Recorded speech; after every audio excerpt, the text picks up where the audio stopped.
आज हम बात करेंगे न्यूमोकॉकल वैक्सीन के बारे में। पिछले वीडियो में हमने बात की थी कि न्यूमोकॉकल डिजीज सबसे कॉमन काज ऑफ मेनिंजाइटिस और निमोनिया है पूरे वर्ल्ड में और भारतवर्ष में भी। आज हम इसके प्रिवेंटिव स्ट्रेटजीज के बारे में बात करेंगे। तो रूटीन जो स्ट्रेटजीज है जो सारी बीमारियों के लिए इफेक्टिव होती है, रेगुलर तौर पे एक्सरसाइज, फिजिकली एक्टिव रहना, डाइट अच्छी लेना, अगर आप डायबिटिक हाइपरटेंसिव हैं, इस तरह की कोमॉर्बिडिटी से ग्रस्त हैं तो उन चीजों को कंट्रोल में रखना। इसके अलावा न्यूमोकॉकस नाम के बैक्टीरिया के लिए हमारे पास बहुत ही इफेक्टिव वैक्सीन अवेलेबल है। हमारे पास पहले भी न्यूमोकॉकस के अगेंस्ट वैक्सीन अवेलेबल थी। तो एक होती थी PCV13 जिसमें 13 तरह के सीरोटाइप्स को कवर किया जाता था और यह जो है कॉन्जुगेट वैक्सीन होती थी, यानी कि ये प्रोटीन बेस्ड होती थी। यह इम्यूनोजेनिक काफी ज्यादा होती थी। इसको देने के बाद बहुत अच्छी इम्यूनिटी इंड्यूस होती थी। दूसरी होती थी पॉलीसैकेराइड बेस्ड वैक्सीन, PPSV23 कहते थे उसको।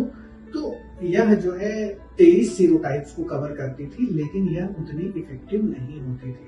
तो हमारी स्ट्रेटजी क्या होती थी कि पहले PCV13 लगाते थे, उसके एक साल बाद PPSV23 लगाते थे। इससे PPSV23 की भी इम्यूनोजेनिसिटी बढ़ जाती थी। लेकिन अब हमारे पास PCV20 नाम से वैक्सीन अवेलेबल है जो कि कॉन्जुगेट वैक्सीन है और इसमें 20 सीरोटाइप्स को कवर किया गया है। और ये 20 सीरोटाइप्स में जो 13 के बाद 7 एक्स्ट्रा सीरोटाइप्स कवर्ड हैं, वह सारे वही हैं जो कि क्लिनिकली बहुत इंपॉर्टेंट होते हैं। इसकी एक डोज देने के बाद लाइफ लॉन्ग इम्यूनिटी जनरेट होती है, नंबर 1। दूसरी चीज की यह इसकी इम्यूनोजेनेसिटी भी PCV13 की तरह बहुत अच्छी होती है और वह टाइम के साथ वेन ऑफ नहीं होती है।